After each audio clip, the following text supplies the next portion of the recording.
నమస్తే. శ్రీ గురుభ్యో నమ. శ్రీమాత్రే నమ. ఆదిత్యాయ చ సోమాయ మంగళాయ బుధాయ గురు శుక్ర శనిభ్యే రాహువే కేతవే నమ. శ్రీమాత శ్రీ మహారాజ్ఞి శ్రీమత్ సింహాసనేశ్వరి చిదగ్నికుండ సంభూత దేవకార్య సముచిత. అందరికీ శుభోదయం.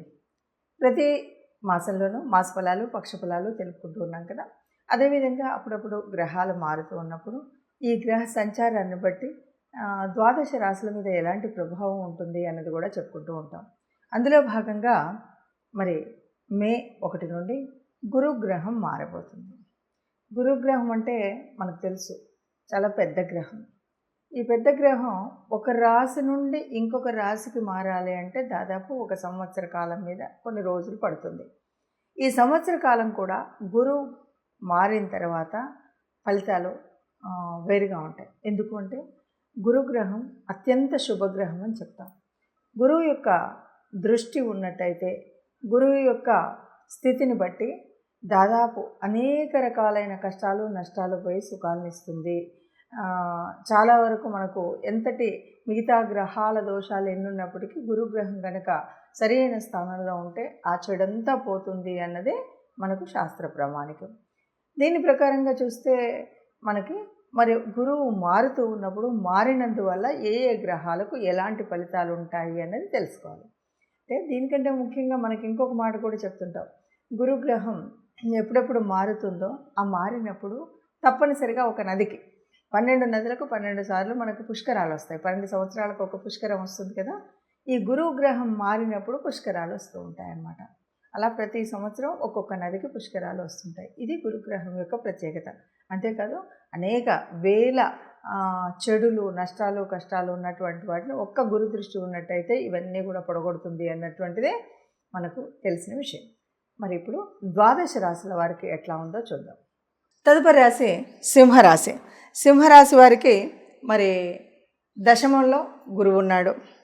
ఇక దృష్టి ఎలా ఉంది అంటే రెండవ ఇంటిపైన 4వ ఇంటిపైన 6వ ఇంటిపైన గురు దృష్టి ఉంది. దశమంలో గురువు అంటే ఇది ఉద్యోగ స్థానం, దశమ స్థానం. ఉద్యోగ స్థానం మీద గురు దృష్టి ఉన్నప్పుడు చక్కటి ఉద్యోగంలో ఉన్నతి ఉంటుంది. ఉద్యోగంలో మీరు ఏది చేయాలన్నా కూడా చక్కగా సత్ఫలితాలను ఇచ్చేటువంటి అవకాశం ఉంటుంది. ఉన్నతి సాధించేటువంటి అవకాశం ఉంది. ఉన్నతాధికారులతో చక్కటి పేరు ప్రఖ్యాతులు తెచ్చుకునేటువంటి పరిస్థితి ఉంది. అలాగే మనం చెప్పేటువంటి మన కింద ఉన్నటువంటి వారు వినేటువంటిది అంటే ఉద్యోగ స్థానంలో చక్కగా ఉంటుంది. అంతేకాకుండా కొత్తగా ఇంతవరకు ఉద్యోగాలు లేనటువంటి వారు ఎవరు ప్రయత్నించినా చక్కగా ఉద్యోగ అవకాశాలను పొందేటువంటి పరిస్థితి ఈ సంవత్సర కాలం గురువు యొక్క స్థితి మూలంగా దొరుకుతుంది. అంతేకాకుండా రెండు అంటే ఇది వాక్స్థానం. మనం మాట్లాడేటువంటి మాటలను బట్టి అంటే మనం ఎవరితో మాట్లాడినా సమాజంలో మనం మాట్లాడేటువంటి మాటకు ఒక విలువ ఉంటుంది.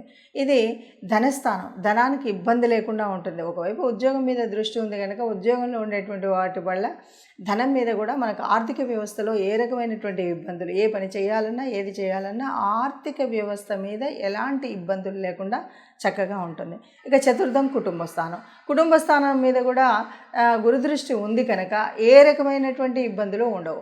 ఎందుకు అంటే ఆర్థికంగా ఉన్న ఉద్యోగంగా ఉంది, ఇంకా కుటుంబంలో కూడా ఇలాగ భార్యాభర్తల మీద కానీ తల్లిదండ్రుల మధ్యలో కానీ సంతానంతో కానీ ఏ రకమైనటువంటి అది కాకుండా చక్కగా మీరు చెప్పినటువంటి మాట చెల్లుబాటు అవుతుంది. ముఖ్యంగా సింహరాశి వారికి వారి మాట చెల్లితే ఆనందంగా ఉంటుంది. ఆ ఆనందం ద్విగ్నీకృతం అవుతూ చక్కగా చేయాలనుకున్నటువంటి పనులు ఇంకా కొన్ని కొత్త పనులు చేయగలిగేటువంటి స్థితి ఉంటుంది. ఇంకా 6-1 కొద్దిగా మనకి ఇంతకు ముందు ఏదైనా అప్పులు చేసినా ఇప్పుడు ఎవరికైనా అప్పులు ఇవ్వాలన్నా ఎవరైనా కొత్త శత్రుత్వం తెచ్చుకోకుండా ఎలాగో ద్వితీయం మీద దృష్టి ఉన్నటువంటి గురువు వల్ల చక్కగానే మాట్లాడతారు. కానీ ఎప్పుడైనా ఏదైనా తొందరపాటు వల్ల ఏదైనా చేసినప్పుడు ఆ మాట వల్ల శత్రుత్వం కానీ ఇలాంటివి వచ్చేటువంటి ప్రమాదం లేకుండా చూసుకోవాలి. ఇవి కాకుండా మరి 6వ స్థానంలో మనకి ఆరోగ్యాన్ని కూడా చెప్తుంది కదా. రోగస్థానం అని కూడా అంటాం. కాబట్టి ఇక్కడ మనం ఇవన్నీ సంపాదనలో పడి కానీ పనుల వల్ల కానీ ఉద్యోగ ఒత్తిడిలో కానీ వీటన్నిటి వల్ల మనం ఆహారాన్ని నిద్రను కొద్దిగా ఇబ్బంది కలిగించుకున్నట్టయితే అనారోగ్యం వచ్చేటువంటి సూచికలు ఉన్నాయి. ఇలాంటి అనారోగ్యం రాకుండా చూసుకున్నట్టయితే బాగుంటుంది. అనారోగ్యం వచ్చినా మనం ఏదైనా రెమెడీలు ఉంటాయి కనుక వాటిని చేసుకుంటే మంచిది.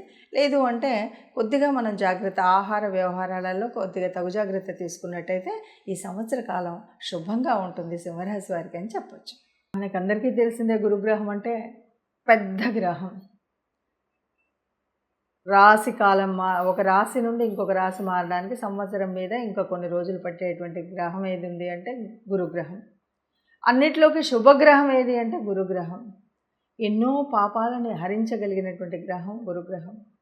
అయితే ఈ గురుగ్రహం నుండి ఎప్పుడైనా ఏదైనా మనకు అనుకోని ఇంకా వేరే ఏదైనా ఇబ్బందులు ఉన్నప్పుడు మనం ఏం చేయాలి అంటే, గురువు యొక్క అనుగ్రహం పొందడానికి మనం ఏం చేయాలి అంటే, ముఖ్యంగా గురువార వ్రత నియమాన్ని పాటించాలి. గురువారం రోజు మద్య మాంసాలు ఇలాంటివి ఏవైతే ఉన్నాయో వాటిని వదిలివేయాలి. అలాగే గురువారం రోజు వీలైతే కొంచెం పసుపు వర్ణానికి సంబంధించినటువంటి వస్త్రధారణ చేయడం ఇంకొక విషయం. గురువారం రోజు మనకు అంటే కేవలం దత్తాత్రేయ స్వామి ఇలా మనం దేవాలయాలకు గురువులకు సంబంధించినటువంటి ఆలయాలకు వెళ్ళడమే కాదు, మనకు సంబంధించినటువంటి గురువులు ఎవరున్నా కూడా వారిని సత్కరించడము, వారికి సేవ చేయడం, సత్కరించడం కంటే ముఖ్యంగా సేవ చేయడం అన్నది చాలా ముఖ్యం.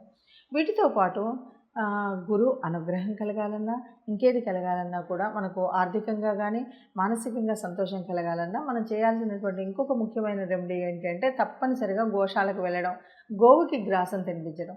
ఇది వీలైతే గురువారం చేయండి, లేదు అంటే మీకు ఇష్టం వచ్చిన రోజు ఏ రోజైనా చేయొచ్చు.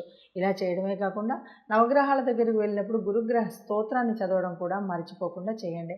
ఇది సంవత్సర కాలం ఉండేటువంటి మార్పు కాబట్టి ఏదైనా మీకు అనుకున్నటువంటి అనుకూలత లభించకపోతే కనుక ఈ రెమెడీస్ చేసినట్టయితే మీరు శుభంగా ఉంటారని చెప్పచ్చు. మరి గురుగ్రహ మార్పు వల్ల ఒక్కొక్క రాశికి ఎలా ఉంది అంటే, దాదాపుగా అందరికీ బాగానే ఉంటుంది. అక్కడక్కడ చిన్న చిన్న పరిణామాల వల్ల కొద్దిగా అటు ఇటు అన్న దాన్ని ఎలా చేసుకోవాలి, ఏం చేయాలి అన్నది ఒకటి తెలుసుకోవాలి. రెండవది, ఇది మనం చెప్తున్నటువంటి ఈ స్థితి కేవలం గురు గ్రహం ఉండడం వల్ల ఉండేటువంటి ఉపయోగాలు మాత్రమే, ఉండేటువంటి ప్రభావాలు మాత్రమే. అంతే తప్ప మిగతా గ్రహాలన్నింటినీ తీసేసి ఇదే మొత్తం ఫలితం అని చెప్పట్లేదు. మిగతాది జాతక ఫలంలో మనకు గోచార రీత్యా కానీ మామూలుగా ఉండేటువంటి ఫలితంతో పాటు ప్రత్యేకించి గురువు మారి ఉండడం వల్ల జరిగేటువంటి పరిణామాలు ఏంటి, పరిస్థితులు ఏంటి అన్న విషయం మాత్రమే చెప్తున్నాం. అది దృష్టిలో పెట్టుకోవాలి. ఇక ఎవరికైనా ఏదైనా అంటే కొంచెం చెడు ఉన్నప్పుడు కూడా అది చెడు అని అనుకోకండి. ఎందుకంటే కొన్నిసార్లు గురువు వల్ల వచ్చేటువంటి చాలా మంచి యోగాలు కూడా ఉన్నప్పుడు, లేదు జన్మజాతకంలో చాలా మంచి యోగాలు జరుగుతూ ఉన్నప్పుడు ఇది కూడా, ఈ చెడు కూడా కనిపించకపోవచ్చు. ఇది ఒకటి దృష్టిలో పెట్టుకోండి. ఇక ఎక్కడైనా ఎవరికైనా సరిగ్గా లేదు అంటే ఏం చేయాలి అంటే, ముఖ్యంగా గురువార వ్రతం. గురువు అంటే గురుతుల్యులైనటువంటి గురువులు అయినటువంటి దత్తాత్రేయులకు దత్తాత్రేయ స్వామి ఆలయానికి వెళ్ళడం, రాఘవేంద్ర స్వామి ఆలయానికి వెళ్ళడం, అక్కడ పూజలు చేయించడం. ఆ రోజు ప్రత్యేకించి మనం పసుపు రంగుకు సంబంధించినటువంటి వస్త్రాలను మనం ధరించడం. ఇంతేకాదు శనగపప్పుతో చేసినటువంటిది కానీ, శనగపప్పు కానీ ఎవరికైనా దానం చేయడం. ఇవన్నీ మనం ఎందుకు చేయాలి అంటే, దీనివల్ల మనకి గురువు యొక్క ప్రభావం ఏదైతే ఉందో అది మంచి ఫలితాన్ని ఇస్తుంది. అంతేకాకుండా ఎవరైనా సాధు సంతులు, గురుతుల్యులు, గురువులు, ఋషితుల్యులు అయినటువంటి కొందరు మహానుభావులు మనలోనే సమాజంలోనే ఉంటారు. అలాంటి వారికి ఏదో మనం వెళ్ళి వారికి నమస్కరించడం, లేకపోతే వారికి సేవ చేయడం, ఇలాంటిది ఏది చేసినా సరే గురుగ్రహం వల్ల వచ్చినటువంటి దోషాలన్నీ తొలగిపోయి మనం ఆనందంగా సుఖంగా ఉంటాం. ఆనందంగా సుఖంగా అందరూ ఉండాలన్నదే నా కాంక్ష. సర్వే జనా సుఖినో భవంతు. అందరూ ఆనందంగా ఉండాలి, అందులో మనం ఉండాలి. నమస్తే.